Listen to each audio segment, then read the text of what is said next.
Okey, jom ikut saya masuk kilang BRD Malaysia untuk tengok pembuatan sandwich panel yang berkualiti tinggi. Jom. BRD Malaysia ni dia terletak di Kapar Selangor dan merupakan salah satu kilang panel sandwich terbesar dan tercanggih di Malaysia. Okey, di sini teknologi moden ni digabungkan dengan kawalan kualiti ketat untuk hasilkan produk terbaik. Setiap sandwich panel ni dibuat dengan teliti bermula dari pemilihan bahan mentah seperti lapisan metal berkualiti tinggi dan bahan penebat seperti PU, EPS dan raw wool. Mesin automatik kami memastikan setiap panel disiapkan dengan tepat dan konsisten.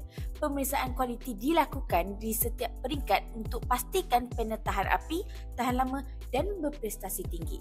Ini adalah produk siap yang sudah siap dipasang dan dihantar ke tapak projek. Panel kami bukan sahaja ringan dan mudah dipasang, malah mampu mengekalkan suhu dan keselamatan bangunan dengan efisien. Untuk projek kilang, warehouse, anda yang memerlukan bahan binaan kualiti, hubungi BRD New Materials Malaysia hari ini.